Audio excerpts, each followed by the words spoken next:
The 96th edition of the Giro d'Italia starts on Saturday the 4th of May and finishes on Sunday the 26th, covering a total of 3,447.8 kilometres. The opening stage in Napoli is 130 k's long, and the riders start out on a circuit of 16.3 kilometres, which they cover 4 times, and each of those circuits includes a climb which rises 158 metres, before they then transfer to a smaller circuit of 8 kilometres, which they cover 8 times. Stage 2 is the first time trial of the race, in this case a team event of 17.4 kilometres. Expect to see a complete change in the general classification, with at least 5 riders from the same team sitting in the top 8 overall. Stage 3 is 222 kilometres, Stage 4 is the second longest of this year's race at 246, and Stage 5 is 199. All 3 are transitional stages which include climbs that are hard enough to foil the sprinters' chances. Stage 6 is 168 very flat kilometres which are sure to end up in a bunch sprint finish, where we can expect to see speeds in excess of 60 k's per hour as the riders power their way towards the finish line by the sea.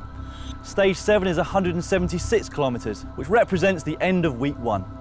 Week 1 covers 1,158.4 kilometres, and over the course of the 7 stages, there are 12 intermediate sprints, each giving 5, 3 and 1 seconds of bonus to the first 3 riders that cross the line. That totals 108 seconds. At the finish line, there are bonuses of 20, 12 and 8 seconds, so 40 seconds for each day, adding up to a total of 4 minutes of bonifications. Alex Dowsett is now in his 3rd year in the Pro Tour, having started with Team Sky back in 2011. That year he gained a lot of experience, covering 8,348 racing kilometres and taking his first win, the Stage 8 individual time trial at the Tour of Britain. So far in 2013, he's covered more than 30% of his total race days from his last year at Team Sky, including some of the biggest classics in the world, the Tour of Flanders and Paris-Roubaix. Alex decided to leave Team Sky at the end of 2012 in order to try and gain more chances at the world's biggest races, and that looks set to pay off as his new team Movistar have selected him for this year's Giro d'Italia, which will be his first ever Grand Tour. He'll also be the youngest Brit on the start line at only 24 years of age. The key stage in Week 1 of this year's Giro looks set to be Day 2, a 17.4 kilometre team time trial around the island of Ischia. The event takes in a total of 254 metres of elevation gain, almost 100 of which comes over the first 3 kilometres as the course climbs straight out of the start gate. This year's Tirreno Adriatico team time trial may well be a good indicator of who we can expect to see do well on this stage. That day, Mark Cavendish led his Amiga Pharma Quick-Step teammates to victory, whilst Alex Dowsett was a part of Team Movistar, who came second. Rounding out the podium in 3rd place were Team BMC, who will have Britain's Steve Cummings in their roster for this year's Giro. Team Garmin-Sharp were all the way back in 16th place, but let's not forget they did win last year's team time trial at the Giro, and that Britain's David Miller was also a part of their winning team all the way back in 2008. Finally, Team Sky finished 7th at that Tirreno test, but they will have the extra motivation of helping team captain Bradley Wiggins in his quest to try and win this 96th edition of the race.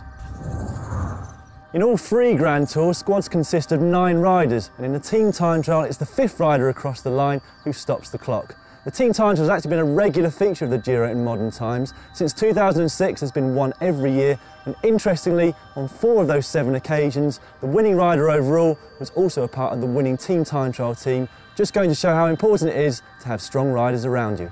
The start of the year has been a mixed bag for Britain's Mark Cavendish, ever since his high-profile departure from Team Sky to the Belgian outfit of Amiga Pharma Quick-Step. At the start of the season, he seemed unstoppable, taking 4 stage victories, the overall classification and the points classification at the Tour of Qatar. But since February, he's only taken 1 sprint victory as his team have struggled to perfect the lead out. He won't be too worried though, because at the same time last year, he only had 4 victories to his name. At 1,75 m and 69 kilograms, Cavendish has got an estimated peak power of around 1,500 watts, or just under 22 watts per kilogram, and it's this power that he'll be using to try and increase his tally of 3 wins from the race last year. Last year, Cavendish competed in 84 days of racing, giving a total of 13,688 kilometres. He's already over a third of that this year. If he's still in the race over the last week, he'll be celebrating his 28th birthday on the 16th stage on the 21st of May. He'll be particularly focused on stages 1, 6 and 12, which seems sure to end up in a bunch sprint. British rider David Miller has now entered his 17th season in the pro peloton, having turned professional in 1997 with the French Cofidis team. He's worn the leader's jersey in all 3 of the Grand Tours, the Giro d'Italia, Tour de France and Vuelta a España. He's taken at least 1 stage victory in each. His last participation at the Giro was back in 2011, where he wore the leader's pink jersey for a couple of days in the first week, before finishing with a win in the final stage individual time trial. Staggeringly, Miller has competed in 21 Grand Tours throughout his career, taking a total of 11 stage victories, giving him a strike rate of 52%. In 2012, Miller competed in 59 days of racing, which totaled 9,365 kilometres. So far this year, he's not even done 15% of that. In 2010 was his biggest year, where he had 13,748 kilometres in total. And at 36 years of age, Miller is Britain's most experienced professional and certainly one to look out for.